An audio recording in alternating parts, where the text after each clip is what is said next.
Muy buenas tardes a todos. Después de esta maravillosa fecundidad de ideas, emociones, experiencias que vimos en las conclusiones de nuestras mesas de trabajo y de nuestro laboratorio creativo, es para mí, desde el Centro Cultural del Banco de la República de la Ciudad de Manizales, un gusto darle la bienvenida al doctor Juan Darío Restrepo. Juan Darío es biólogo marino de la Universidad Jorge Tadeo Lozano y doctor en oceanografía de la Universidad de Carolina del Sur en los Estados Unidos. Desde la década de 1990, el profesor Restrepo ha estado estudiando los mecanismos del transporte de sedimentos de los ríos del Pacífico y Caribe de Colombia y los procesos dinámicos que ocurren en las principales deltas del país. Otro de sus estudios ha sido la investigación sobre las causas y tendencias de la erosión en la cuenca del río Magdalena, durante los últimos 30 años. Trabajo que tuvo mención especial en Ciencias Físicas, Exactas y Naturales del Premio Ángel Escobar en el año 2006. Actualmente vinculado a la Universidad de AFIT.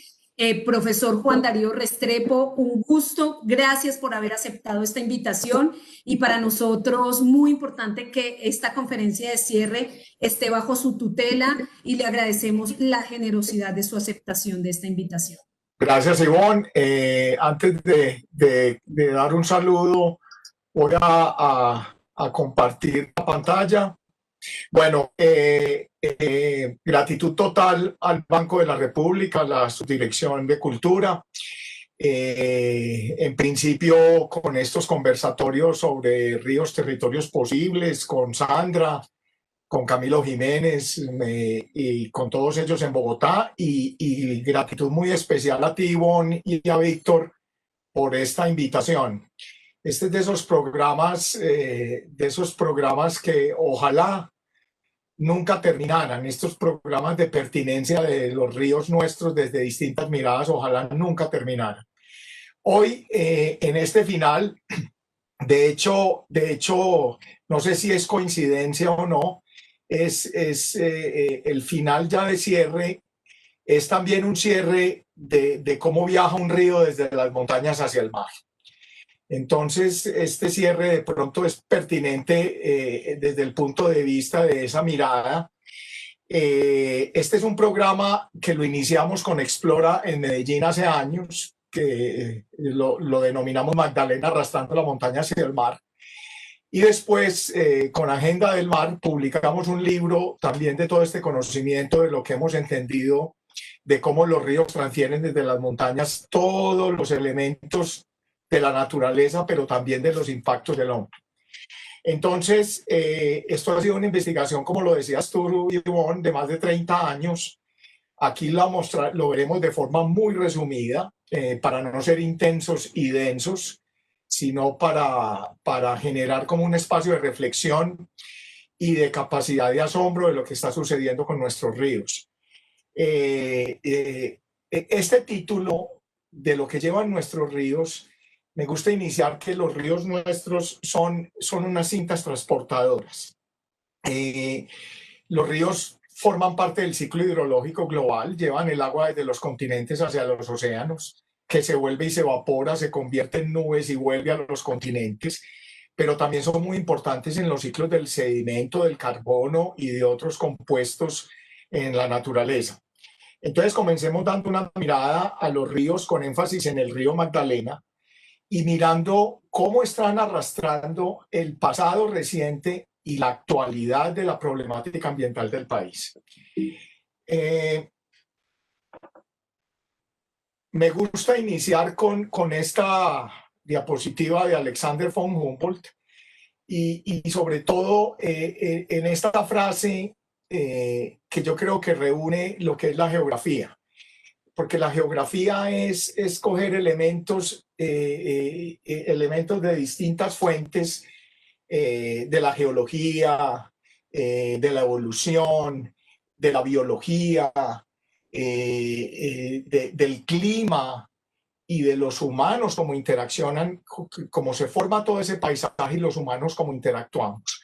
Entonces es prácticamente los datos dispersos, esa riqueza de todas esas fuentes de datos, cómo las articulamos para generar una narrativa integrada, que es la geografía.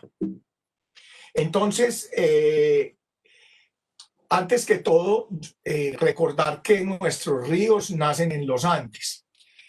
No habría ríos en Sudamérica sin los Andes, como tampoco habría ríos en Asia, ríos en Europa y en otros continentes sin las cadenas montañosas. Y deseo resaltar que hace 250 millones de años, el planeta tiene 4.500 millones, pero hace solo 250 millones de años, la Tierra ya comenzaba a perder calor y se había enfriado. Y los cratones, esas masas originarias continentales, estaban formadas por Pangea. Ese era el supercontinente hace 250 millones de años. Pangea, que viene del griego pan, todo, y gea, tierra, estaba formada, después se desintegró aproximadamente hace 170 millones de años y formó dos masas grandes. Una masa al norte, que era la Eurasia, que fue la que dio origen a Norteamérica, Groenlandia, Europa y Asia, pero otra masa que muestro acá que se llamaba Gondwana. Gondwana era la masa del sur después de desintegrarse Pangea, y Gondwana inicia una separación desde el Cretácico hace 125 millones de años. Estamos viendo rápidamente cómo nace la cordillera de los Andes. Entonces se empieza a desintegrar Gondwana y ahí es donde empezamos a ver estos continentes, Suramérica más o menos. Aquí no había cordilleras, se empiezan a separar y Suramérica empieza a migrar hacia el occidente. Al migrar hacia el occidente comienza el océano Atlántico y se empieza a separar y a migrar toda esta placa continental y después choca con una placa oceánica que se llama la placa de Nazca. Y esas dos placas, como juntando un papel, así como juntando dos hojas o arrugando una hoja, esas dos placas se chocan. Y aquí en el gráfico inferior se observa cómo esta placa oceánica se va por debajo de la placa continental suramericana y empieza este magmatismo que genera la cordillera de los Andes. Entonces, esto es muy importante porque ya tenemos aquí en el mapa de la derecha la configuración actual de nuestra cordillera, que viene desde Chile hacia el sur, con Argentina, y prácticamente involucra a todos los países de Sudamérica. Pero lo que deseo resaltar es que los Andes colombianos están en los Andes del norte, o sea, nuestros ríos, pero en los Andes centrales, si hay algo de pronto similar a Colombia, es que en los Andes centrales hay como una separación de la cordillera de los Andes, la cordillera occidental acá pegada hacia el Pacífico y otro relieve pegado hacia el oriente, hacia la cuenca amazónica, formando el altiplano boliviano. Es de pronto la única región que tiene dos cordilleras no muy separadas. Miren que esto es un altiplano, esto no es un valle, esto no es un cañón como en Colombia. Entonces, cuando llegamos a Ecuador y se divide en tres brazos la cordillera de los Andes, yo creo que esto es el único país de todo el continente suramericano y de hecho el único país en todo el globo, en toda la Tierra, que tiene esta complejidad de tres cordilleras. Es que no tenemos una sola cordillera o dos con un altiplano, tenemos tres cordilleras. Y es interesante ver que también que todos los ríos, la cordillera de los Andes le da mucha simetría al continente, porque más del 78% de los ríos y del agua que nace en estas cordilleras de los Andes migra hacia el Atlántico y hacia el Caribe. O sea, miren todos estos grandes ríos, empezando con el Paraná, el San Francisco, acá toda la cuenca amazónica y el Orinoco. Entonces, los ríos del Pacífico, observen, son muy pequeños, casi inexistentes aquí en esta parte de Sudamérica, pero en el Pacífico colombiano son ríos muy pequeños que prácticamente descienden de las cordilleras. Entonces, primera conclusión, esta cordillera nos da ríos grandes e inmensos hacia el oriente, hacia el Atlántico, y ríos muy pequeños hacia el Pacífico. Bueno, aquí quiero resaltar el nacimiento de nuestras cordilleras, que es el nacimiento de nuestros ríos. Prácticamente hace 80 millones de años, lo que veíamos acá en Colombia, en este mapa que dice con la letra A, Prácticamente todo esto estaba en una plataforma marina, el nivel del mar estaba muy alto hace 80 millones de años, pero inicia una actividad magmática de volcanes y todo en el occidente, y se empiezan a chocar con la placa suramericana y esto empieza a generar, aquí lo vemos arriba, un vulcanismo y se empieza a generar la primera cordillera de nuestros Andes, que es la cordillera central. Esta cordillera central prácticamente tiene unos pulsos de levantamiento hace 80 millones de años. No existía todavía el río Magdalena, no existía el río Cauca, no se habían formado nuestros ríos. Entonces, lo que quiero dejar presente es que cuando se levanta esta cordillera, y aquí la tenemos levantada en el gráfico D, aquí, la tenemos levantada, había una gran incursión marina que venía desde todo el Atlántico y Colombia prácticamente estaba rodeada de océanos con solo una cordillera central. De nuevo, todavía no estaban nuestros ríos. Pero ya hace más o menos de 30 millones de años hacia acá, se levanta completamente la cordillera central y empiezan unos paleolevantamientos y pulsos de la cordillera oriental. Recordemos que la última cordillera que se levanta en Colombia es la cordillera central, la cordillera occidental. Primero tenemos la central y después la cordillera oriental. Cuando se levanta la cordillera oriental, los ríos que drenan, aquí los estoy señalando, los ríos que drenan de la cordillera central junto con esta margen de la cordillera oriental se juntan en una batea y en unos pantanos iniciales. Tatacoa, el desierto de la Tatacoa en el Magdalena, es un registro paleo precioso de todos esos pantanos originarios. Entonces, prácticamente, hace 15 millones de años, el nacimiento del río Magdalena estaba en Girardot, Cundinamarca, y la desembocadura del Magdalena estaba en la depresión Momposina, más o menos por acá, en la depresión Momposina. Y el nacimiento estaba acá cerca a Girardot, cerca a Ibagué. Después, cuando siguen estos pulsos de levantamiento, el nacimiento migra hacia el sur, ya hacia las montañas, y ya el mar se retira y empiezan estos ríos a fluir desde las montañas. Entonces, esto es muy hermoso porque esta cartografía que vemos actualmente de todos estos ríos saliendo, toda la cuenca Orinoco, la cuenca amazónica y la cuenca pacífica y la cuenca caribe de Colombia, son el resultado de estos pulsos de la geología del levantamiento en el periodo geológico más o menos hace 80 millones de años. Bueno, miren este mapa que quiero que se acuerden. Este es un mapa ya producido con modelos de elevación digital. Se ven las cordilleras altas en un café oscuro, las tierras bajas en un verde, los ríos en azul. Mapas construidos con sistemas de información geográfica, construidos con tecnología, con GPS, etcétera, etcétera. Pero miremos a Alexander von Humboldt cómo veía en 1803 los ríos de Colombia y observemos la preciosidad y la exquisitez de esta cartografía.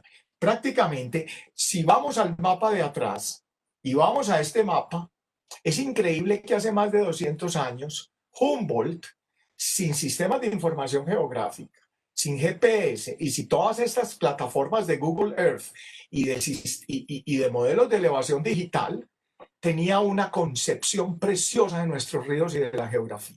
Miren toda la red de drenaje de la Amazonia, de la Orinoquia, nuestras cordilleras totalmente, casi perfectamente trazadas.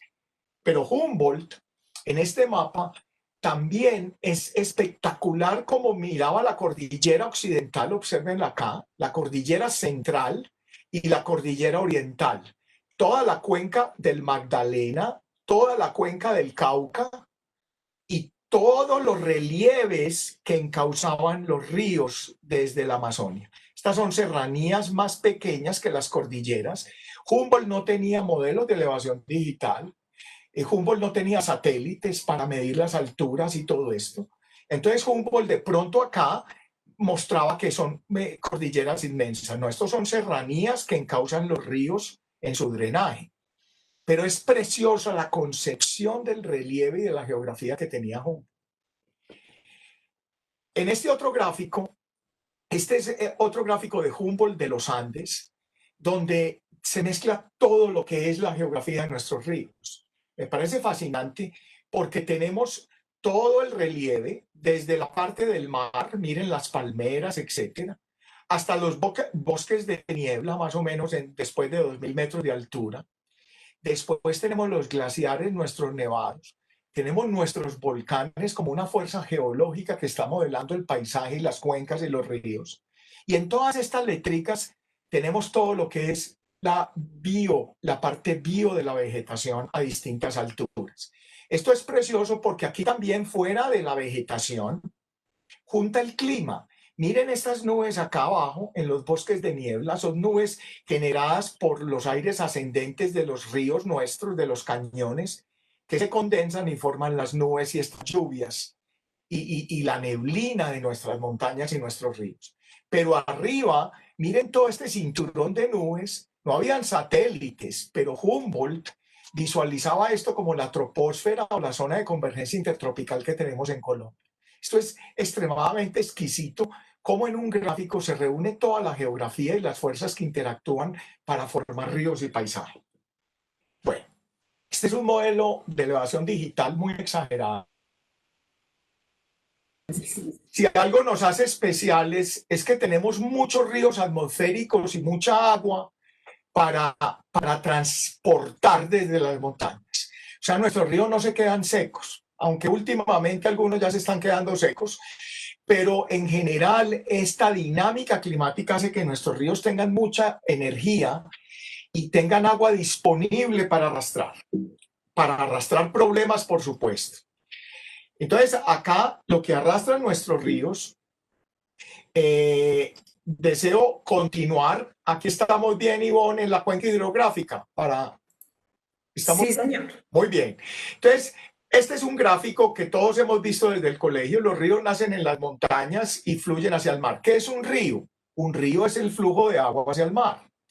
¿Y qué es una cuenca hidrográfica? Que la muestro aquí en esta belleza de mapa de la WWF.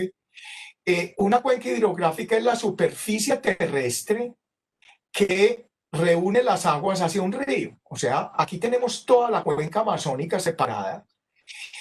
Lo que drena hacia acá es la cuenca Orinoco, lo que drena hacia acá es la cuenca Paraná, pero todas estas aguas fluyen hacia un canal común que será el río Amazonas. Entonces, esta es una cuenca hidrográfica, pero en este perfil miremos que los ríos generalmente nacen en las montañas. Hay ríos de montañas altas, ríos de montañas medias y ríos de montañas bajas. Los ríos de los Andes son ríos de montañas altas. Entonces bajan con mucha energía y transfieren todo, los sedimentos, nutrientes, el agua, todo hacia las zonas bajas y desembocan en los deltas. Delta es un símbolo griego en triángulo. Los ríos, cuando llegan al mar, se dividen en varios brazos y forman como un triángulo y se llama delta.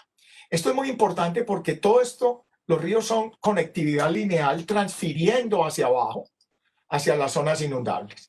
Entonces, ¿qué tenemos en los ríos? ¿Qué es lo que llevan los ríos en el agua? Bueno, los ríos en el agua arrastran arenas, guijarros, como dice en un término grosero, pues piedras, pero rocas, arenas, los pesados, los cantos rodados, van en el fondo.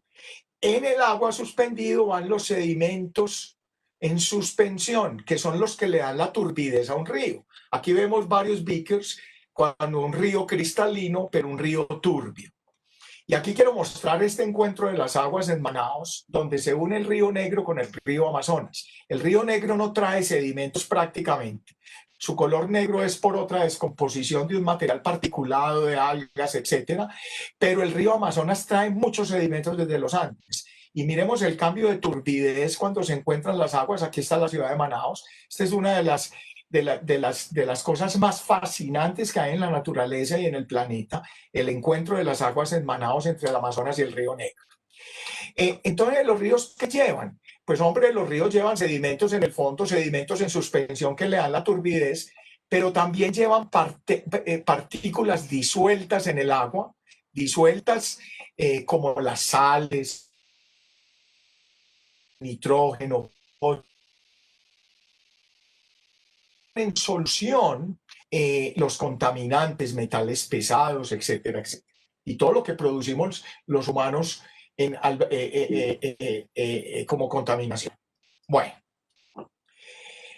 ahora, para entender cómo llevan los sedimentos, este gráfico desde las montañas muestra que los sedimentos que salen y la erosión desde un río que lo hace turbio y que transporta sedimentos hacia las zonas inundables, como lo vemos acá abajo, es producto de factores naturales y de factores de origen humano aquí a la derecha.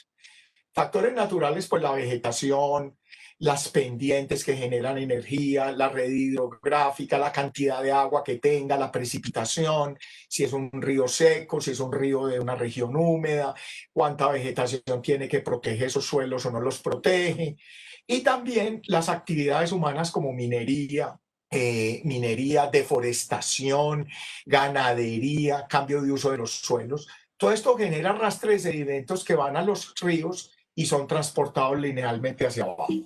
Entonces, ¿cómo medimos los sedimentos que llevan los ríos? Pues el río tiene un canal que lo vemos acá, una sección transversal. Ese canal tiene profundidad y tiene una amplitud.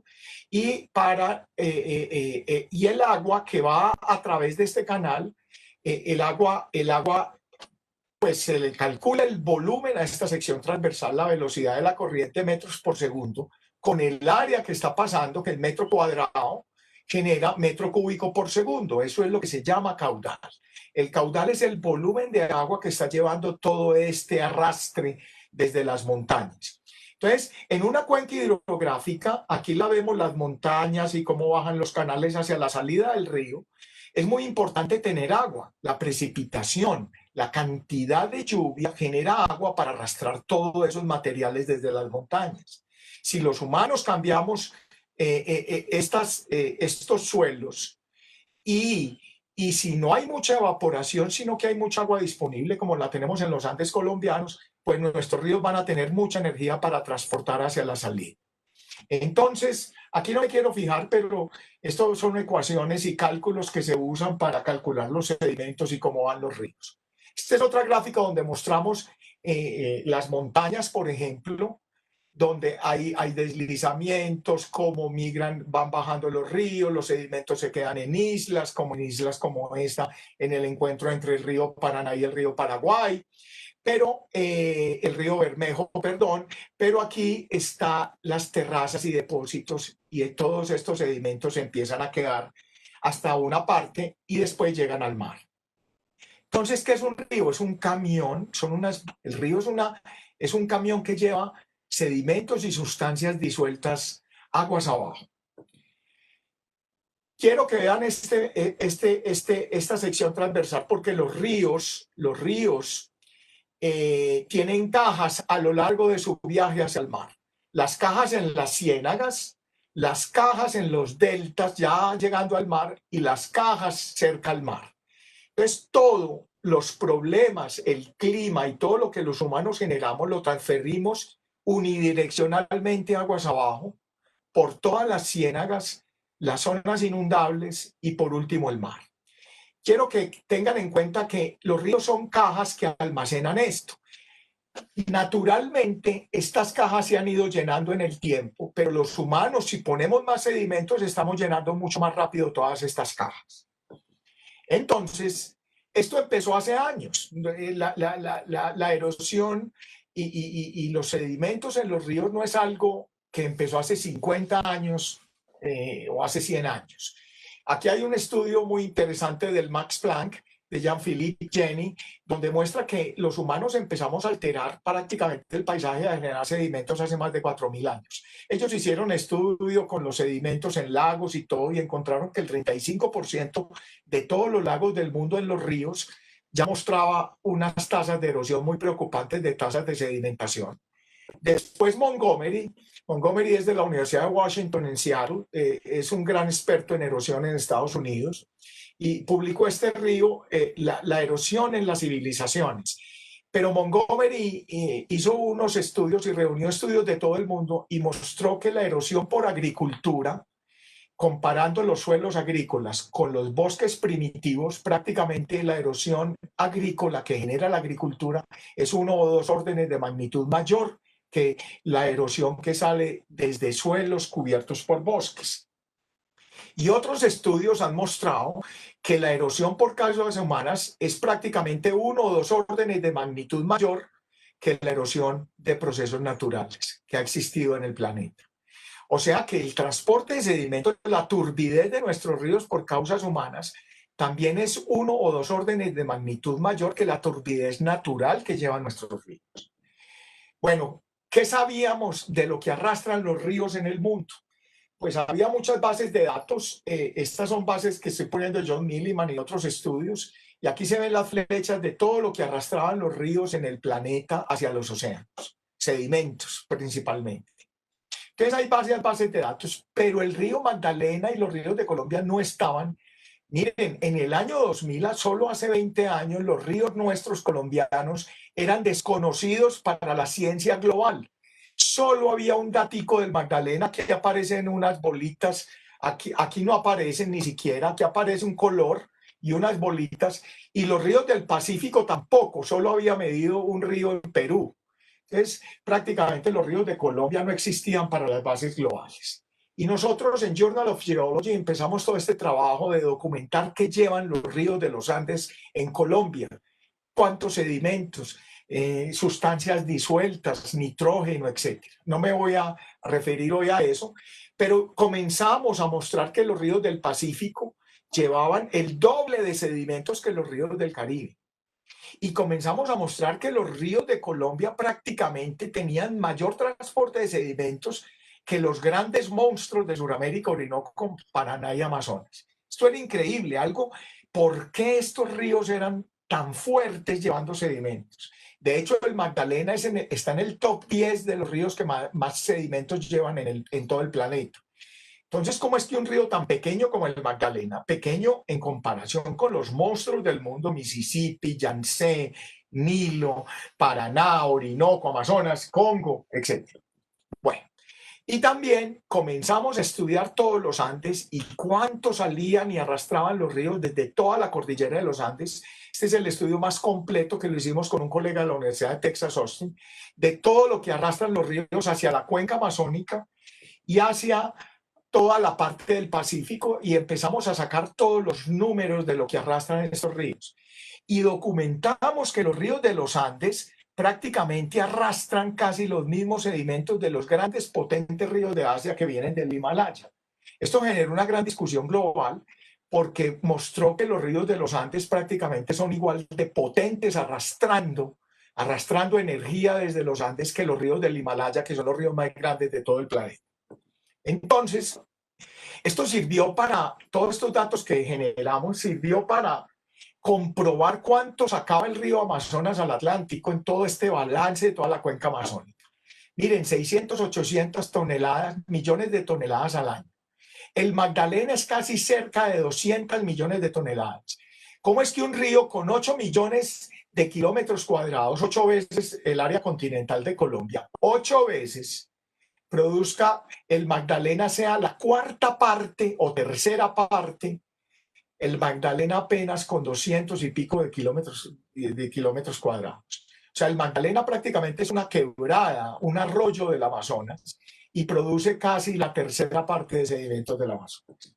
Entonces comenzamos a estudiar todo esto desde los años inicios del 2000, toda la cuenca del Magdalena, todas estas estaciones de sedimentos. Empezamos a perfeccionar todos estos datos porque los datos del IDAN tienen muchos problemas, y empezamos a perfeccionar todo esto con colegas de la Universidad de Colorado. Pero antes de este viaje rápido, vamos, Ivonne, llevo media hora, un poco más, ¿no es cierto? Sí, señor, vamos bien de tiempo. Nos quedan aproximadamente unos 15 minutos. Bueno, estas imágenes cuando ustedes montan en avión es prácticamente, por favor, desde un avión van a Cali, a Bogotá, viajando hacia el sur, etcétera. Miren dónde están los bosques del país. Los bosques del país prácticamente están en las cimas de las montañas, donde es muy difícil llegar, o donde prácticamente ya la potrerización no ha llegado. Pero así se ve en muchas zonas de Colombia, en una intervención de los suelos dramática. Y empecemos con evidencias ambientales. y ya voy a contar por qué. Cuando tuvimos el niño y la niña del 2010-2011, que el país estuvo inundado, aquí ven un título de semana, Colombia se ahoga, prácticamente empezó una discusión en el gobierno de Santos de que todo lo que estaba ocurriendo, deslizamientos, miren acá, inundaciones, todo el daño a la infraestructura. Esta foto es en la Sabana de Bogotá, cerca a la Universidad de la Sabana, que estuvo inundada, etcétera, etcétera, todos estos problemas. Entonces empezó la discusión de que todo esto era por el cambio climático. El cambio climático acabó con nuestros ríos, nuestras montañas, los deslizamientos, las muertes, toda la infraestructura, todo esto. Y nosotros estuvimos prácticamente en varios foros mostrando que no era el cambio climático, que eso no era cierto. O sea, prácticamente todo lo que estamos viendo, inundaciones y de todo esto, y todo ese traslado de sedimentos, es la misma alteración del ciclo hidrológico en los ríos, los sedimentos y todo que hemos hecho desde las montañas. Estos son noticias comunes, esto prácticamente está siempre al orden del día en el país, diariamente en la prensa. Aquí muestro algunas cosas, pesadilla ambiental, tragedia en el Casanare, la minería ilegal, las tragedias de los leguleyos, etcétera, etcétera. Y miremos la minería. Esto es unas imágenes de la revista Poder hace años, de que los títulos mineros en Colombia se vendían a 500.000. Miren el mapa de la revista Poder, donde están todas las solicitudes de títulos mineros del país. Y esto sin volverlo político, porque soy apolítico, pero esto, los números no mienten. En los distintos gobiernos, miren el salto desde el gobierno Pastrana al gobierno de Uribe, de 221.000 títulos mineros otorgados a 7.000 y pico. O sea, más de un orden de magnitud.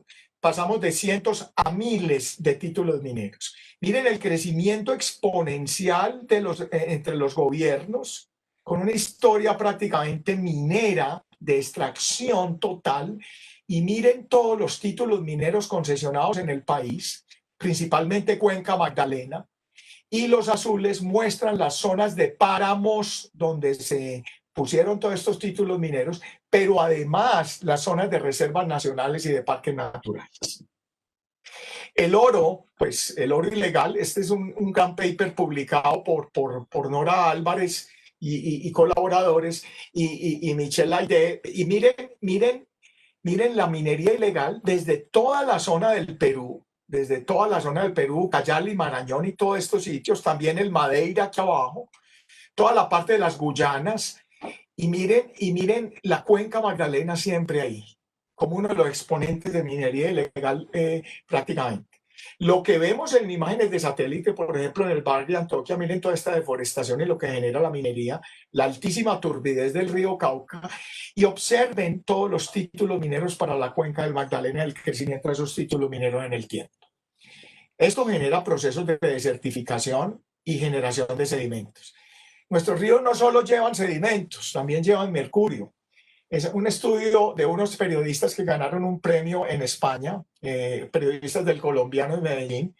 Aquí cito más o menos, todavía no tenemos certeza cuánto mercurio llevan nuestros ríos. Estos datos de que el Magdalena lleva 100 toneladas de mercurio cada año y en todos los ríos nuestros llevan 200, son datos extremadamente conservativos. Algunos indican que prácticamente el Magdalena podría estar en 150 millones de toneladas de mercurio arrastradas cada año. Estas son imágenes de cómo están quedando nuestros ríos de la cuenca pacífica. Y vamos hacia la deforestación. Ya miramos un poco la minería, vamos hacia la deforestación. Me gusta mucho iniciar esta deforestación con este juicio publicado en The Economist, y es que los ríos valen más, los bosques, perdón, estamos hablando de deforestación, los bosques valen más muertos que vivos, porque prácticamente el cálculo del valor económico de los bosques todavía es muy discutido en términos de carbono, en términos de protección de suelos, en términos de limpieza del aire. Unos dicen que vale tanto, otros que las hectáreas vale tanto, que si el bosque es de este, si no es tropical, etcétera, etcétera. Pero una caneca de soya, sí se sabe cuánto vale en el mercado global, vale $12 una caneca de soya. Entonces, aquí hay una fuerte discusión porque prácticamente el valor de retorno de los bosques en agricultura y ganadería y en pastizales está totalmente calculado, lo tenemos cierto. Y eso genera comida y genera exportación desde la selva amazónica, etcétera, etcétera, desde todo el cerrado brasilero y todo esto.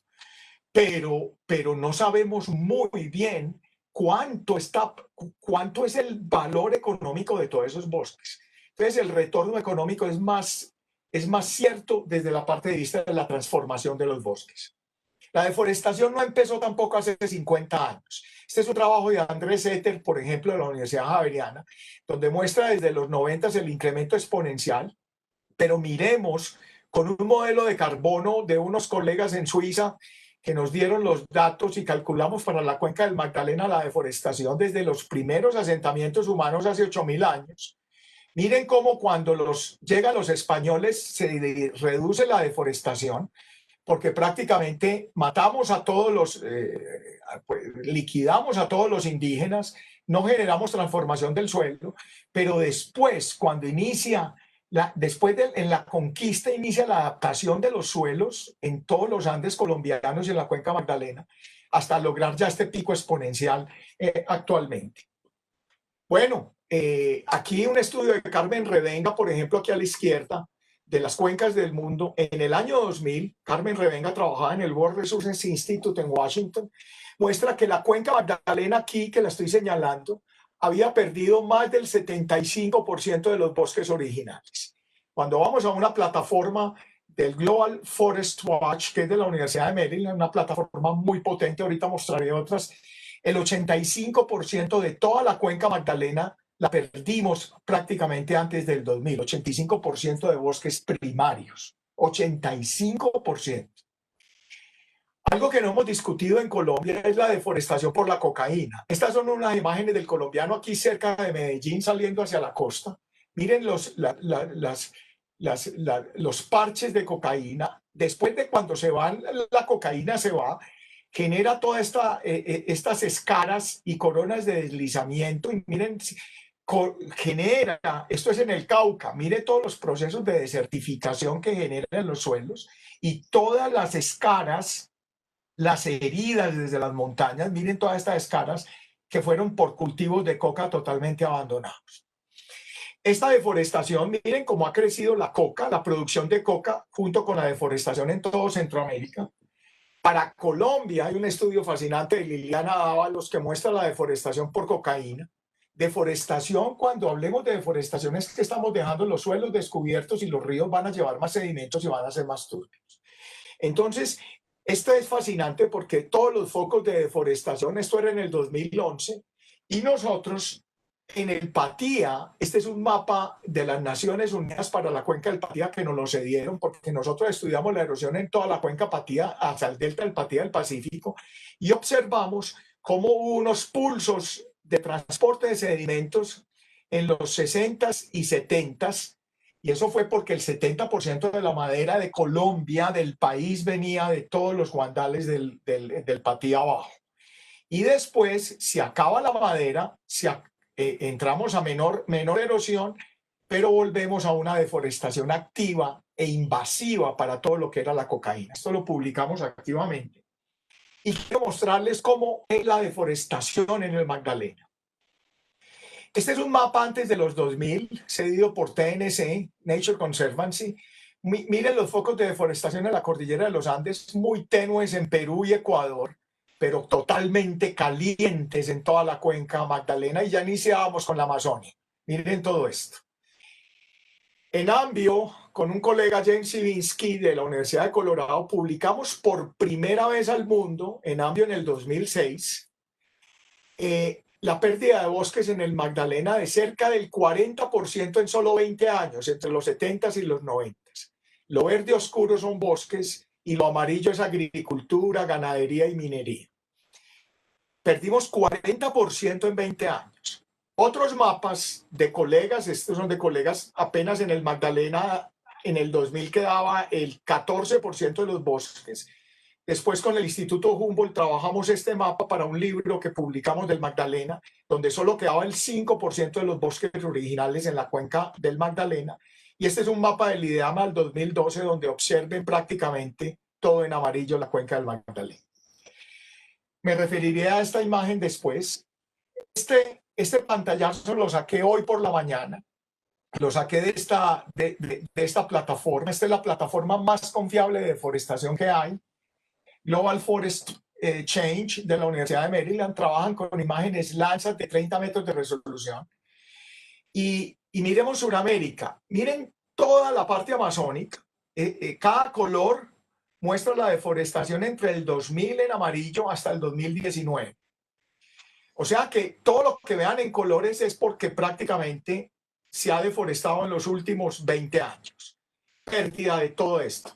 Ya les voy a hacer unos zoom fascinantes, porque fascinantes de la tristeza, pero fascinantes de cómo se observa satelitalmente todo esto. Entonces miremos toda la cordillera de los Andes. Al sur, miremos al sur. Aquí prácticamente está Ucayali y Marañón en Perú. Esto es Ucayali y Marañón, donde nace el Amazonas. Miren todos estos focos de deforestación de Perú. Miren los focos de deforestación de Bolivia. Aquí sale el río Madeira, que es el que le llega aquí. Todo esto es el Madeira, perdón, todo esto. Un monstruo entre los 5 ríos más grandes del mundo. Aquí viene el río Negro a desembocar aquí a Manaos, en el Amazonas. Y miren las luces, esto parecen ciudades, como el planeta visto de noche, pero estas son ciudades de deforestación, constelaciones de deforestación. Miren la cuenca amazónica colombiana, miren las ciudades de deforestación de la cuenca Magdalena y el Caribe, la Amazonia colombiana, toda la Amazonia alta peruana y la Amazonia alta boliviana, más todo lo que es el cerrado brasilero, el pantanal más grande del planeta. Miren toda esta deforestación. Hagámosle un zoom a la Amazonia colombiana. Miren toda la Amazonia colombiana, la deforestación, Dios mío. Esto parece como si fuera la ciudad de Nueva York de noche. Miren toda esta deforestación. La deforestación en todo el delta del Mira. Toda esta es la cuenca del Mira cerca de Ecuador. Esta es la bahía de Tumaco. Aquí está todo el delta del Patía. Miren todos estos focos de deforestación también. Y vámonos al Magdalena. Bueno, me quiero adelantar estas 2 diapositivas. No las voy a... quiero mostrar aquí todo el Magdalena. Miren las luces de la cuenca Magdalena en deforestación. Aquí está la cordillera occidental, todo esto. Aquí está la cordillera central, toda esta parte. Y esta es la cordillera oriental. Toda la cuenca Magdalena de deforestación. Entonces, si algo hemos aprendido, me devolví rápido, es que un estudio de la Universidad de Maryland para todos los bosques tropicales, los países que comparten los bosques tropicales, especialmente en Latinoamérica, Colombia es el segundo país con mayor deforestación. Y quiero resaltar algo, cuando en Colombia, la Universidad de Maryland, con imágenes más potentes, algoritmos científicos totalmente validados, dice que hay 500.000 hectáreas de deforestación en Colombia. El IDEAM dice que hay 300.000 o 250.000. Y esto es por la resolución de las imágenes. Esto lo quiero dar en claro porque estamos trabajando todavía con mucha ficción en la deforestación en Colombia. Mi hipótesis es que la deforestación que le llega al gobierno nacional y al Ministerio del Medio Ambiente está desviada más del 50 o 100% de la deforestación real de este país. El problema es mucho más grave. Bueno, todo lo que ha pasado en los departamentos que acumulan mayor deforestación al 2017, el 68%. Miren Antioquia sigue siendo uno de los líderes. Miren los colores de deforestación del Magdalena Central en el 2002, los rosados de deforestación, 2006 y miren al 2013. De hecho, la máxima deforestación, el pico de máxima deforestación que hemos tenido en Magdalena ha sido entre el 2005 y el 2010. ¿Cómo vemos esto en los sedimentos? Vamos a viajar hacia los sedimentos. Un alumno, estudiante nuestro de maestría en Ciencias de la Tierra, acaba de hacer este ejercicio hace un mes y miren la deforestación en todos los ríos de la cuenca Magdalena, Cauca, Opón, Cocorná, todos en crecimiento exponencial desde el 2003 hasta el 2018. Prácticamente del 2000 al 2010 y del 2010 al 2018 hemos duplicado y hasta 4 veces la deforestación en la cuenca Magdalena. En el mundo no nos ven bien. El Environmental Performance Index es un indicador de desempeño ambiental de los países en el mundo. Y prácticamente, miren, en 2014 sacamos 2,6 sobre 10 en bosques, perverso. Todo el desempeño ambiental del país sacó 5 sobre 10. ¿Y esto por qué? Miremos la cuenca del Magdalena. Cuando veamos la transformación del paisaje, hay motores económicos que transforman el paisaje.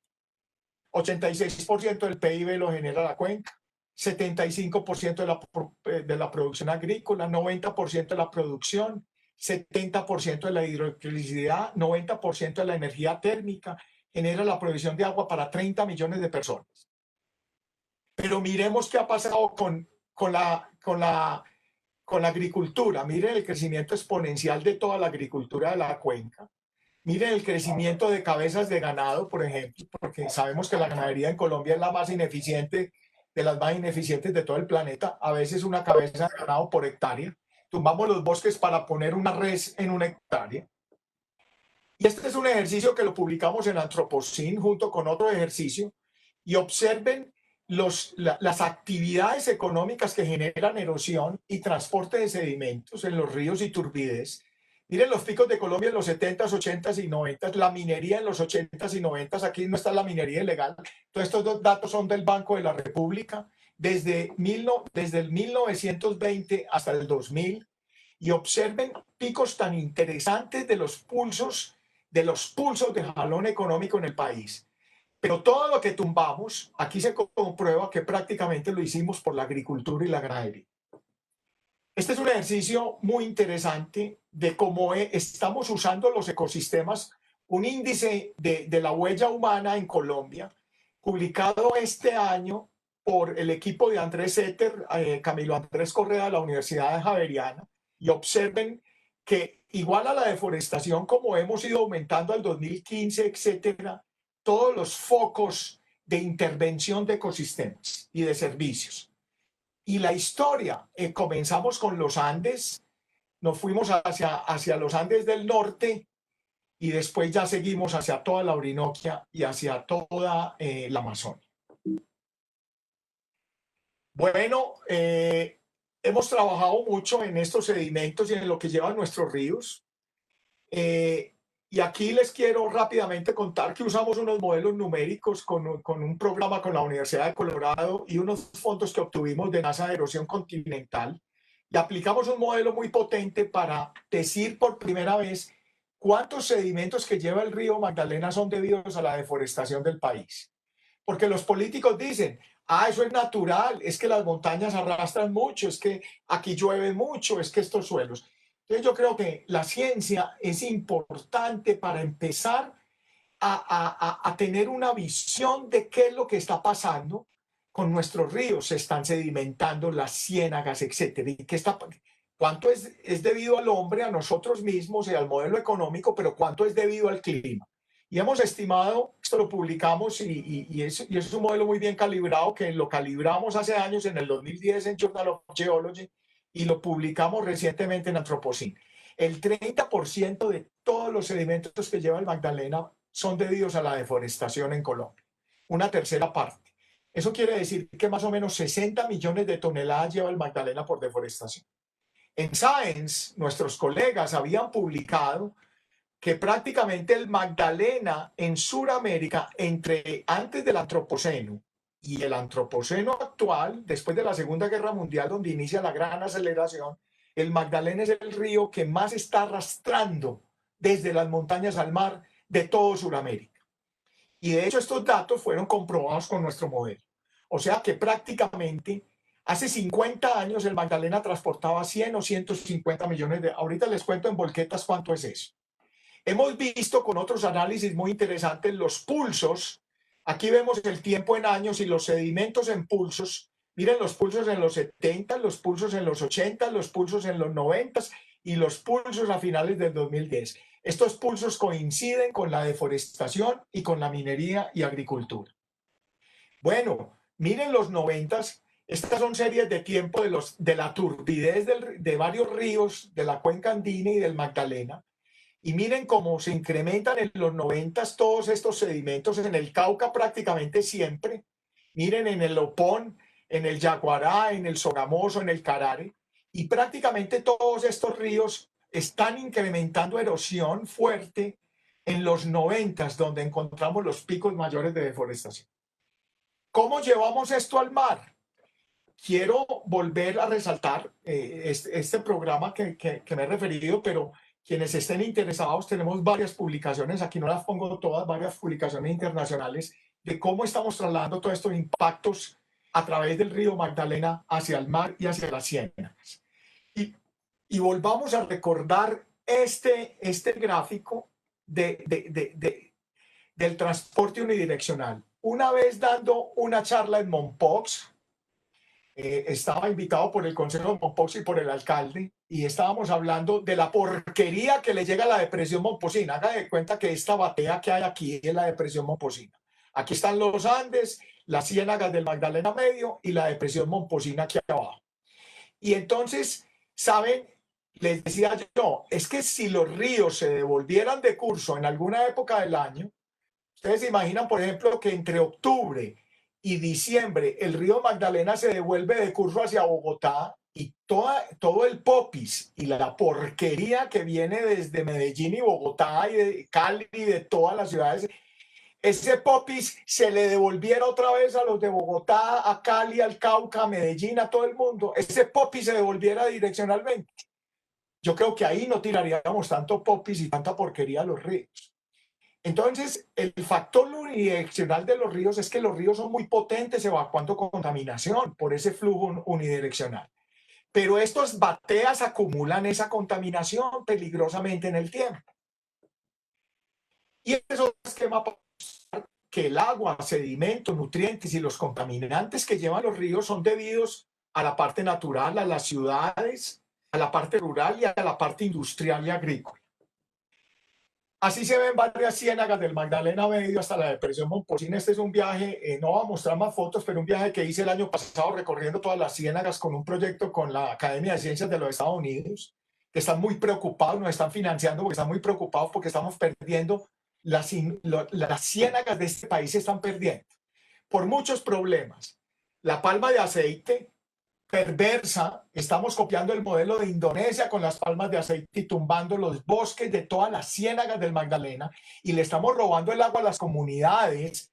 Ojo que estas ciénagas son al lado del río, se comunican lateralmente con el río, obtienen su agua y sus flujos del río, son el sistema de amortiguación del sistema hídrico del río.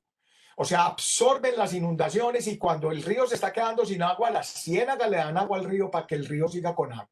Este es un motor fascinante. Y miren, los bueyes, la ganadería de búfalos es perversa, está acabando con todo esto. Miren cómo se están secando las ciénagas por sedimentación. Las plumas de sedimentación totalmente avanzadas de todo este problema de la erosión en aguas arriba. Las ciénagas se están secando. Aquí hay una mafia de las ciénagas. Secan las ciénagas y después las convierten en títulos y venden estos terrenos. Esto es perverso, ¿verdad? Como generan incendios para secar las ciénagas y después vender estas tierras. Y miren todo lo que es estos lotos y todas estas macrófitas que están creciendo y dejando sin espejo de agua, y esto es por mucho nitrógeno, mucho fósforo que viene en la agricultura de todo el Magdalena. Entonces, ¿qué estamos viendo? Recientemente publicamos cómo estamos perdiendo las ciénagas y la conectividad hídrica.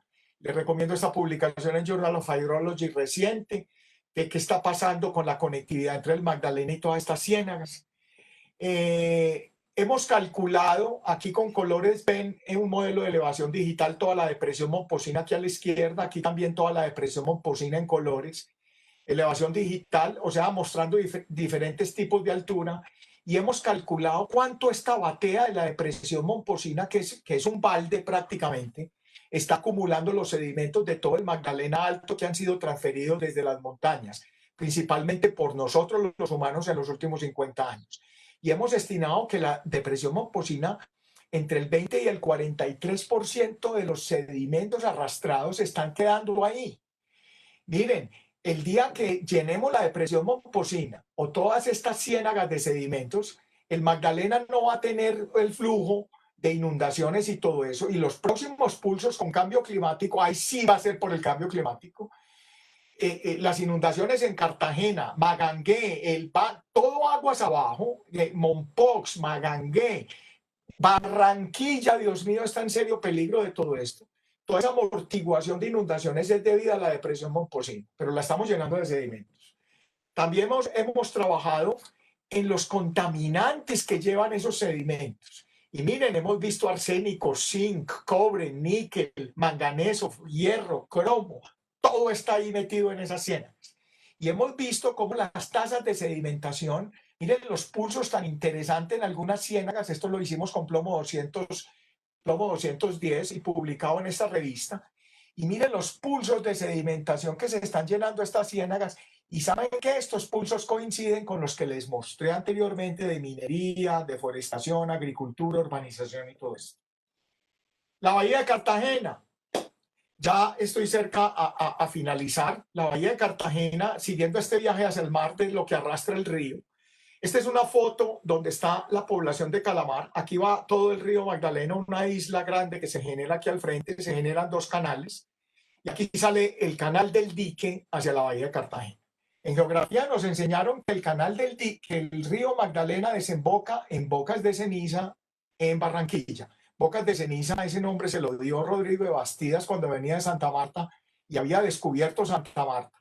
Y conoce el río grande de la Magdalena. Y ahí donde lo nombra el río de la Magdalena, porque es el día que coincidió que él ve ese río saliendo ahí en Bocas de Ceniza, él lo llama el río de la Magdalena porque fue coincidencialmente en el mismo día que se celebraba la Asunción de María Magdalena. Y cuando él ve toda esa turbidez saliendo al Caribe, él lo llama Bocas de Ceniza porque el agua parecían cenizas de lo turbio. Entonces, no, el río Magdalena también desemboca en la bahía de Cartagena. Aquí vemos un mapa de Humboldt, donde aquí está Calamar, aquí lo señalo rápidamente, aquí está Calamar, y aquí vemos el canal del dique prehispánico prácticamente, con todas las ciénagas llegando a Cartagena. Miren la curva, bueno, aquí lo grafica Humboldt precioso. Este canal ya no es así con todas estas curvas, meandros y todo esto. Esto es un tubo rectificado por el Ministerio de Obras Públicas desde los años 50 para volverlo efectivo y no tenerlo que dragar tanto. Y entonces esto es un tubo. ¿Para qué rectificamos esto? Para sacar todo el petróleo de la refinería de Barrancabermeja de Ecopetrol y llevarlo hacia la bahía de Cartagena.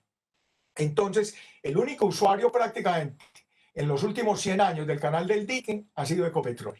No ha sido el turismo, ni ha sido las comunidades, ni todo eso. Entonces, miremos rápidamente qué le estamos arrastrando. Este es un proyecto grande que tenemos con Canadá actualmente, con la Universidad de los Andes, Cartagena, y financiado por Canadá, donde estamos viendo este impacto, 5 minutos. Bueno, este impacto fuerte de esto. Aquí vemos un gráfico, lo que es un ecosistema acuático sano, miren el azul, y lo que es un ecosistema acuático enfermo, nutrientes, baja de oxígeno, se bajaron los niveles de oxígeno, etcétera, contaminantes, las aguas cristalinas más lindas. Bueno, en Calamar, el río Magdalena arrastra 15 millones de volquetas anuales de 6 toneladas, 15 millones. O 40.000 volquetas por día. Es como si usted se estuviera tomando una cerveza en el malecón de Calamar y tomándose la cerveza, ve pasar 40.000 volquetas de 6 toneladas en un día, con un promedio de 1.650 volquetas por hora. Usted no alcanza ni a contar las volquetas. Y yo, bueno. Entonces, todo el resumen es que hemos incrementado los sedimentos por deforestación. Y miren lo que recibe la bahía de Cartagena. Se ha incrementado 48% los sedimentos y 28% todo el agua que lleva. Impresionante. Este es el canal del dique recto. Miren esta autopista llevando los sedimentos hacia la bahía de Cartagena. Aquí al fondo está la bahía de Cartagena. Entonces, desde los años 50 tuvieron que abrir otras bocas. Abrieron esta boca y construyó este delta. Lequerica. Abrieron la boca Matunilla y construyeron este otro delta hacia la bahía de Barbacoas. Lo que nunca estudiamos es que estos sedimentos, miren la turbidez, llega una corriente y saca estos sedimentos y se los lleva para Islas del Rosario, acabando con todos los arrecifes. El Parque Nacional Natural de mayor entrada en Colombia y el que sostiene el sistema de parques nacionales. Y rápidamente me voy. Nosotros con investigación satelital y unos modelos reconstruimos la turbidez porque el Fondo de Adaptación y el gobierno decía que los arrecifes de Islas del Rosario no estaban turbios y se estaban muriendo por los sedimentos del Magdalena ni del dique. Claro, a ellos no les interesaba eso, porque si eso se comprobaba tenían que incluir al canal del dique dentro de un proyecto, a las Islas del Rosario dentro de un proyecto macro. Pues comprobamos los colores calientes aquí rojos y todo en estas imágenes de satélite indican turbidez del agua llegando a todos los arrecifes en distintos meses del año. Miren, comprobamos y reconstruimos la turbidez de eso y comprobamos que los corales, que era un ecosistema de aguas cristalinas, prácticamente tenía la misma turbidez del río Magdalena y del canal del dique. En 14 años comprobamos eso. Sigamos rápidamente. La bahía de Cartagena, aquí se ven los colores rojos, el oxígeno en la profundidad. La bahía de Cartagena ya es un paciente en cuidados intensivos, no de COVID, está con un respirador artificial, porque solo en febrero y marzo tiene oxígeno. De resto, todos los meses del año, después de los 5 metros de profundidad, la bahía no tiene oxígeno hasta 30 metros de profundidad. Miren, oxígeno para la vida, no hay oxígeno. Esto lo hemos podido comprobar. Aquí se ve hermosa, ustedes la ven desde el avión, la parte externa de la bahía, todo lo que es Boca Grande inicia acá. Miren la parte interna, pero toda esta parte interna está muerta desde los 5 metros de profundidad hacia abajo. Hemos podido comprobar con modelos y muchos estudios, llevamos 6 años en esto, en que la bahía de Cartagena es un inodoro, es un toilet. Lo digo como en esta raíz francesa, toilet, para que no suene tan duro, inodoro. Y hemos podido comprobar que este inodoro, ustedes ven las olas por encima, los vientos y todo muy lindo, no, pero toda la masa de agua hasta 30 metros de profundidad para vaciar ese inodoro que recibe todo lo del canal del dique y la porquería del país, para vaciar ese inodoro se demora la bahía entre 3 y 9 meses para vaciar. Entonces, imagínense el inodoro, el toilet de la casa de ustedes 3 meses sin vaciar. Y eso es lo que genera todos estos problemas. Bueno, hemos visto los sedimentos. Miren, el problema no es el mercurio, todos los metales pesados que le hemos transferido a esa bahía, lo que hemos arrastrado prácticamente. Aquí todos los niveles de cadmio, cromio, mercurio publicados internacionalmente, los problemas del oxígeno, la hipoxia, todo que hemos llevado. Estos son problemas transferidos desde las montañas. El pescado, esto es una situación de salud pública grave porque hemos podido comprobar que prácticamente lo que están comiendo las comunidades en la bahía y la pesca de ellos está con unos niveles de metales pesados, ya no solo el mercurio, plomo, cadmio, hierro. Esto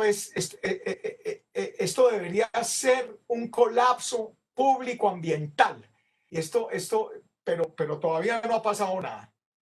Políticas públicas que ya voy a terminar. Yo quiero hacer una reflexión. Los países desarrollados tienen esto. Este es un gráfico de ecosistemas del milenio de las Naciones Unidas, de cómo estaban los ecosistemas. Fue publicado en el 2005. Yo fui becario de todo este programa mundial.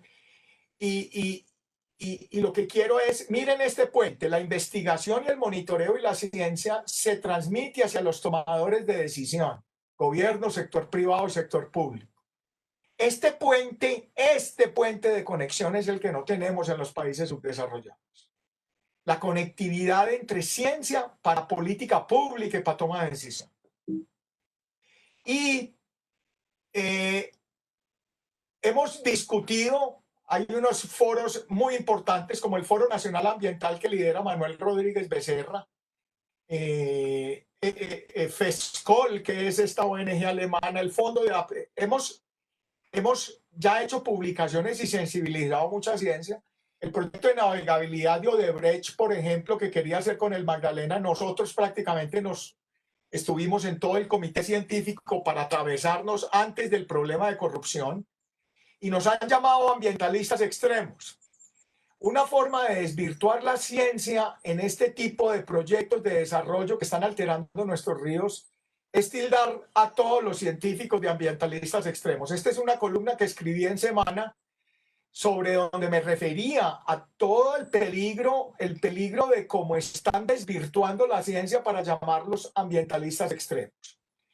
Y esto es muy crítico hacia nuestros ríos, por favor. Ciencia hacia política pública. Miren, con ciencia pudimos decirle al gobierno, a la Bahía de Cartagena, pudimos decirle que prácticamente el 30% de la problemática de la bahía estadísticamente es debida al canal del dique, pero no el 100% como dicen en muchas otras partes, sino el 30%. Entonces, cuando vamos a hablar de corresponsabilidad ambiental, hay que hacer ciencia para poder cobrar corresponsabilidad ambiental. No me freno acá, quiero ir a lo que decía el Banco Mundial hace años, en el 2009. Este es un estudio viejo, pero pocos estudios de estos hacemos en Colombia, de cuánto le cuesta la erosión a este país y lo que arrastran los ríos. Hizo un cálculo en el 2009, hace 11 años, de 3 billones por año, en este informe del Banco Mundial. Adriana Soto, que fue viceministra de Medio Ambiente, en una publicación en Semana hace años, trataron de sacar algunos números de lo que nos cuesta todo esto. Miren lo que nos cuesta una hectárea de suelos erosionados por deforestación, $5.000. Pero prácticamente aquí abajo, la deforestación y la degradación de los suelos al 2013 podía significar el 8% del Producto Interno Bruto de este país. 8% del Producto Interno Bruto.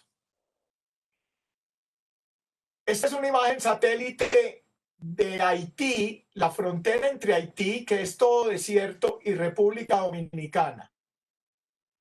Haití decidió acabar con los suelos, y Haití, ustedes han visto las fotos, lo que es Haití, y ustedes han visto las fotos de lo que es República Dominicana. República Dominicana tiene golf, tiene hoteles, tiene turismo, tiene bosques. Haití no tiene nada. Comparten la misma isla, pero un país tomó la decisión de acabar sus suelos y el otro país de conservar sus suelos. ¿Qué es lo que pasa? Mucha gente, me gusta mucho esta aproximación de Antonio Vélez, un gran profesor que ha escrito Homo Deus, Homo Sapiens y varios libros, de que no es tanto el cambio climático, es el crecimiento demográfico que genera una demanda de alimentos, conversión de suelos, deterioro ecológico, y volvemos a un feedback positivo entre pobreza, conversión de suelos y deterioro. Nos quedamos siempre dando la vuelta en esta parte. Quiero finalizar ya con esto. ¿Quién se encarga de los ríos en Colombia? El INVIAS se encarga de las carreteras. Tenemos Agencia Nacional de Hidrocarburos, tenemos Agencia Nacional de Minería, tenemos agencias para todo, pero no tenemos agencias para ríos. Entonces me pueden contestar, no, hombre, el Sistema Nacional Ambiental con las corporaciones regionales. Y ahí está el problema, que los ríos son manejados territorialmente por corporaciones y por departamentos, pero sin la conectividad que mostré en esos gráficos. Entonces, la porquería del río Medellín y del río Bogotá le cae a Mompox y acaba con la pesca de Mompox, acaba con el patrimonio estético de las ciénagas de Mompox y del turismo de Mompox.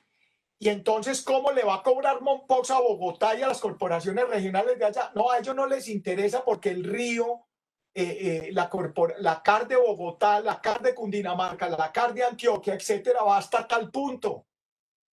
Por Antioquia llega en el Magdalena hasta Barbacoas, abajo de Puerto Berrío, y ya después sigue otra corporación regional. A mí ya no me importa lo que pasa hacia abajo.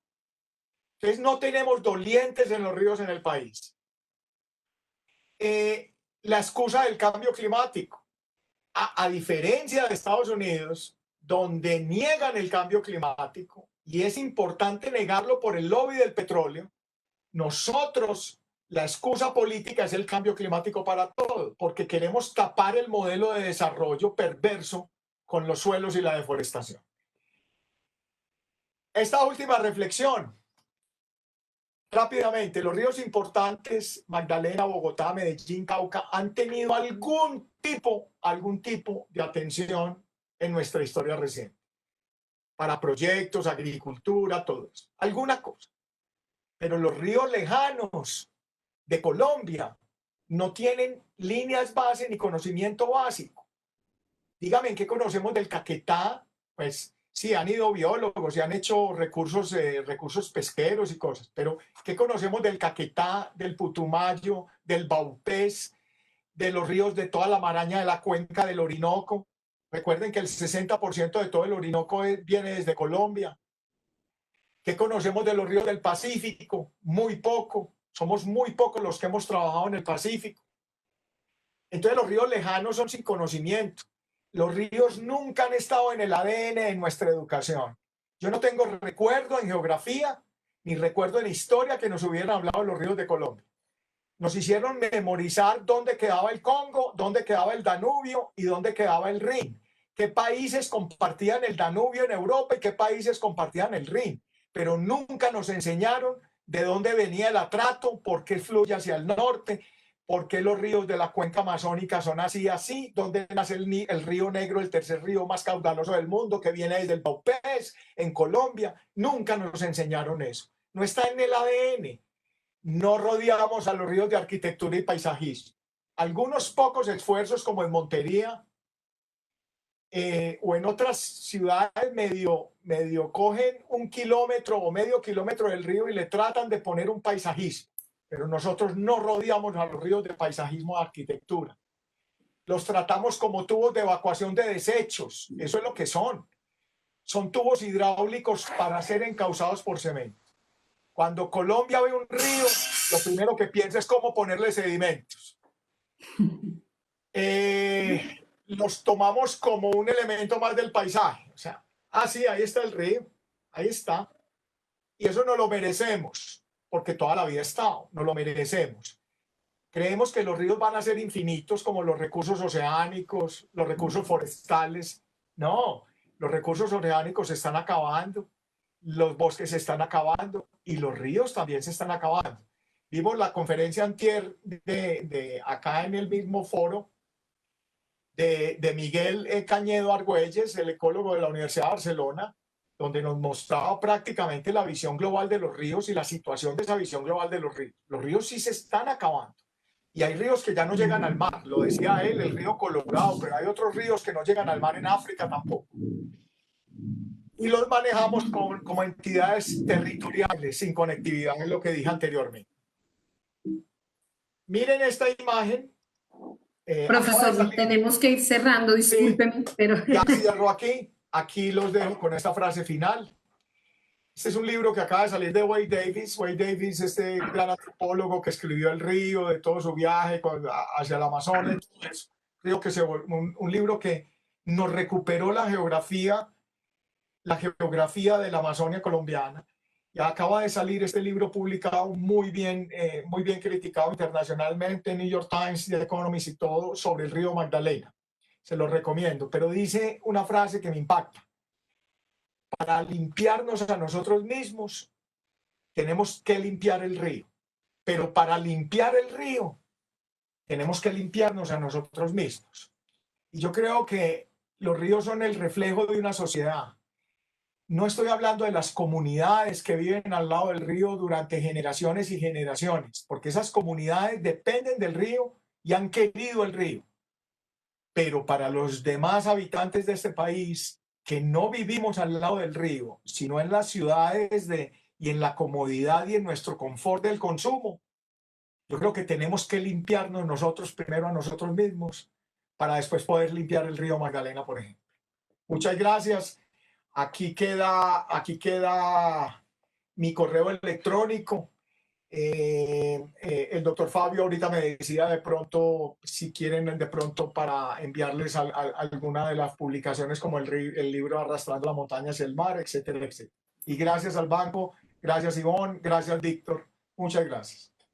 No, profesor Restrepo, a usted por semejante exposición, por esta conferencia tan nutrida en términos científicos, reflexivos y me atrevería a decir casi que también antropológicos de este papel del ser humano pues en esta gestión de nuestros ríos. Ha señalado que a mí me parece muy importante para cerrar este ciclo de lo que ha sido este encuentro, esta reflexión sobre la gobernanza, ¿cierto? Cómo tomamos las decisiones y la vinculación del hombre con la ciencia, la gente, la participación ciudadana con la ciencia, con las decisiones políticas. Cuando usted, todos decimos, sí, es que estamos en una crisis ambiental, pero cuando usted no la pone desde la ciencia, con estas cifras, con estos datos, con estas imágenes, eso toma una fuerza y una potencia inaludible. Es decir, ¿cómo se niega eso? Frente a esto, estoy viendo algunos comentarios en el Facebook, profesor. La pregunta natural después de esta exposición es, ¿esto es reversible? ¿Estamos a tiempo?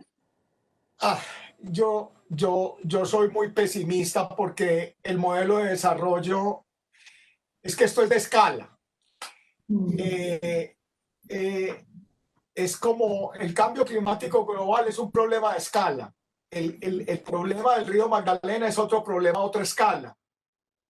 Entonces, estos cambios de escala con una cuenca que genera el 80% del Producto Interno Bruto basada en explotación de recursos, no en innovación, no en recurso humano, no, en explotación de carbón, petróleo, oro y por último agricultura. Cuando uno tiene un modelo de desarrollo de esos, esa máquina no se puede parar.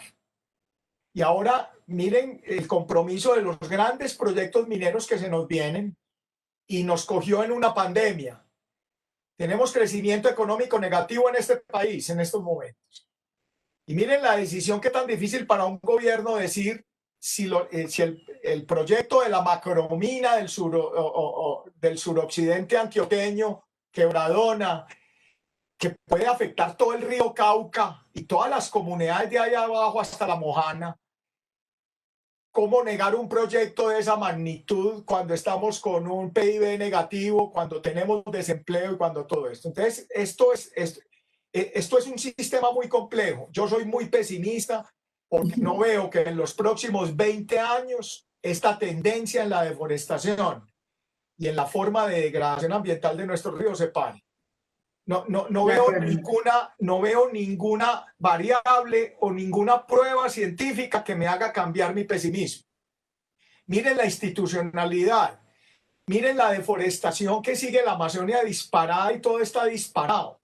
Entonces, que a mí alguien me venga a decir si hay, qué elementos positivos podemos tener. Pero sí encuentro uno, y son las comunidades.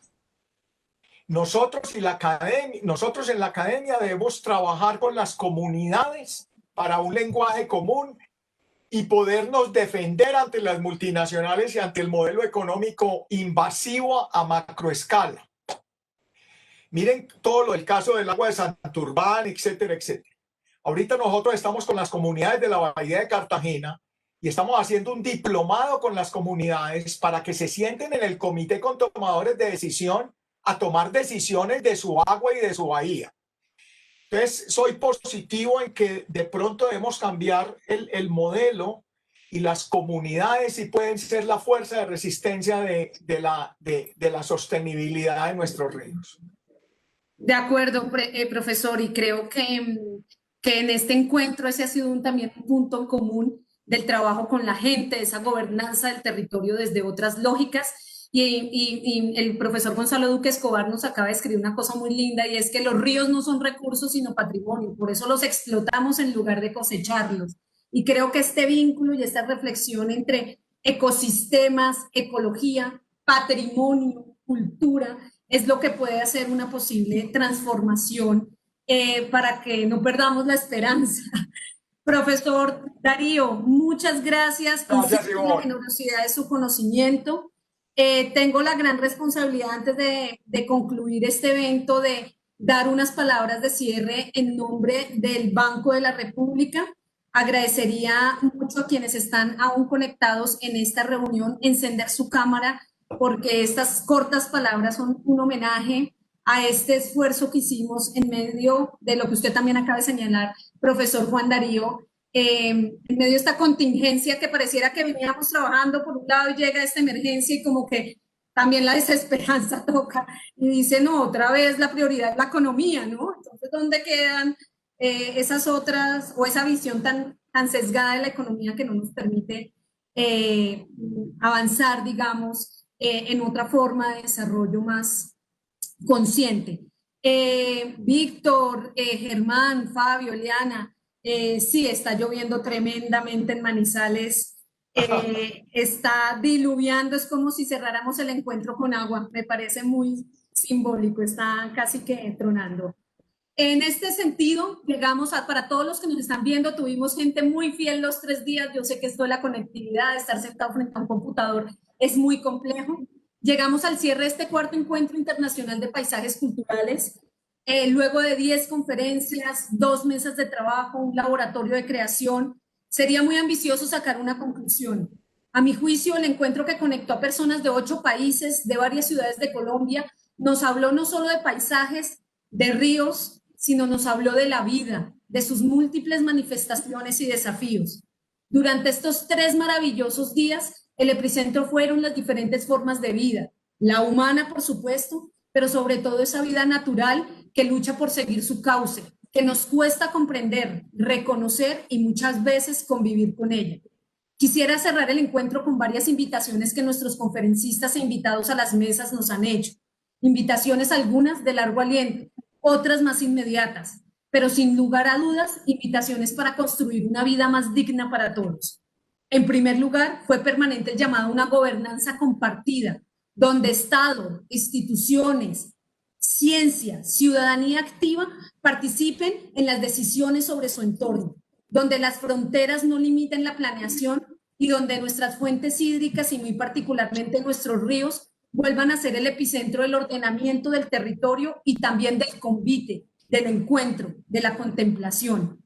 Desde la ecología nos llamaron la atención con cifras alarmantes, no solo sobre los ríos en Colombia, sino en el mundo, con una alerta gigante.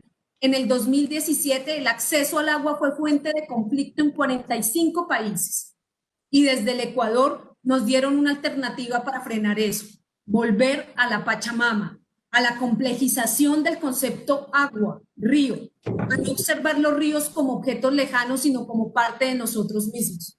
Nos invitaron ayer a no preguntarnos qué río, sino qué está haciendo en este mismo momento nuestro río. Y desde ayer cuestionar el concepto de identidad. El Río Grande de la Magdalena y nuestra cuenca del Río Blanco fueron protagonistas desde la comprensión de lo que significa el río. No solo un elemento de vida, sino un entramado de relaciones culturales y sociales, oficios, gastronomía, tejido social, biopolítica, ecología, gobernanza, legislación, estética, elementos que nos acercan más a la complejidad de definir un río. El río lleva sedimentos, memorias, patrimonio. La gestión del paisaje como un patrimonio fue una idea reiterada. Paisaje, patrimonio y territorio. Es una triada que tienen Manizales eco y liderazgos que nos permiten seguir avanzando en conocimientos y saberes sobre él. También el Moján, con toda la tradición oral de nuestras regiones, multiforme y con particularidades según donde se narre, fue presente, recordándonos las maravillas de este patrimonio inmaterial ligado a nuestros ríos. El arte fue protagonista de este encuentro. La relación arte-naturaleza sin duda aporta todas las dimensiones de la reflexión-acción necesaria. El arte nos convoca, pero sobre todo nos conecta. Parece algo sencillo, pero nuestros científicos invitados nos hablaban de una desconexión ecológica y el arte nos invita a conectarnos entre nosotros y con nuestro entorno. Sin duda, todo empieza por esta invitación a la contemplación que nos hicieron el segundo día, que lleva al reconocimiento y a su vez a la valoración. Disponer los sentidos para conocernos y reconocernos.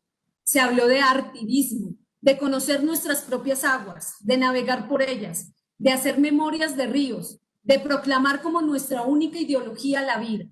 Un río sin memoria es un río de nadie, dijo el maestro Leonel Vázquez. Gracias a todos los artistas que atendieron esta invitación, Han marcado ustedes un momento único en la historia de estos encuentros. Por último, y como gran aporte e innovación de este encuentro, los niños que participaron de nuestro taller Cuando el río suena nos cuentan que han viajado por el paisaje cultural cafetero a través de las historias de aventuras en el paisaje cultural. Conocieron de la mano de la profesora Beatriz Salazar de la Cuesta, pero también de Carmela, de Miguel y Noelia, personajes de las historias, la madremonte que se puede ver en las quebradas. Recordamos nuestro pueblo precolombino, los quimbayas, y con él apreciamos sus tesoros y los actuales con el pueblo en Vera. Descubrimos el proceso del café y conocimos una planta de café y sus frutos. También descubrimos nuestros animales que viven en esas montañas y ríos y vivimos nuestra cultura aprendiendo a preparar guandolo y mazamorra. Gracias Universidad Nacional de Colombia, sede Manizales, particularmente su cátedra UNESCO. Gracias Universidad Católica de Manizales. Gracias Universidad de Caldas. Gracias al Banco de la República, particularmente al Centro Cultural de Pereira. Gracias a los profesores Eric Sepúlveda, Fabio Rincón, Eliana Mejía, Leonel Vázquez, Brigitte Baptiste, Héctor Buitrago, Leonidas Valencia, Miguel Cañedo, Germán Ferro, Gonzalo Duque, José Vintimilla, Gustavo Wilczek Schaus, Juan Restrepo, Gloria Beatriz Salazar. Gracias enormes a Víctor Jurado, Germán, Beatriz, Alonso, Carlos, Edinson, Arlén, Javier, Alberto, María Victoria, Adriana, Rubén, Alejandro, Luis Carlos, Ferney, Johan, Ana María, Juan Camilo. Sin ustedes, imposible. Y finalmente, gracias a todas las personas que se animaron a conectarse con los paisajes, sus ríos y sus gentes. Desde el Centro Cultural del Banco de la República de la Ciudad de Manizales, les extendemos una invitación a que sigamos trabajando en red sobre el paisaje cultural. Nuestras puertas siempre estarán abiertas. Para cerrar, los dejo con las voces de nuestros niños. Y sí, en el río nos volveremos a encontrar. Gracias a ti, Ivonne. Hola, mi nombre es Santiago Gutiérrez y yo estuve en el taller Cuando el río suena con Gloria Beatriz Salazar. Aprendí sobre la madremonte, sobre las huacas indígenas y entonces aprendí sobre el paisaje cultural cafetero, que es mi tierra del alma, Manizales del alma. Buenos días, mi nombre es Miguel Ángel Vasco Gaviria, mi grado es segundo 1. Yo le quiero mandar muchas gracias a la profesora que me dio estos 3 talleres, estos 3 días. Lo que aprendí fue que la mano significa que nuestros agricultores somos nosotros, que las ranas son nuestros ancestros y que nosotros somos de las montañas de los Andes. Muchas gracias. Paisaje cultural cafetero. Es bueno aprender muchas cosas sobre el paisaje, animales y los indígenas, que hacen cosas hermosas, y lo bueno que con guagua se hacen desde alcancías hasta casas. Súper amigos.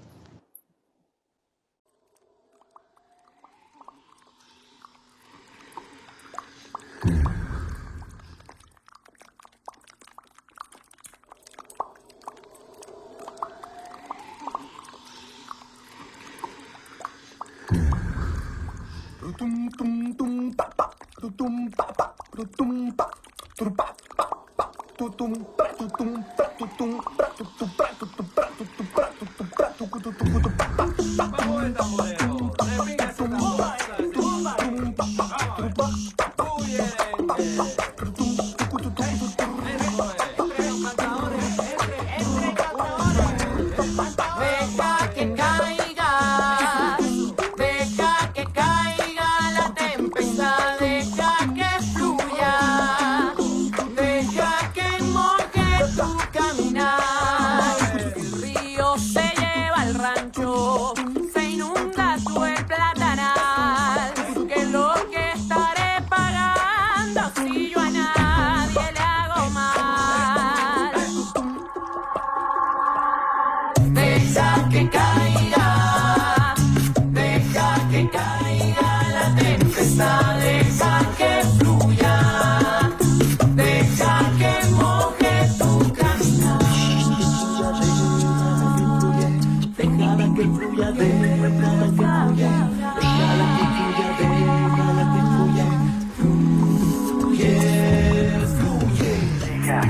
digan lo que sea, que arriba saben lo que tú deseas.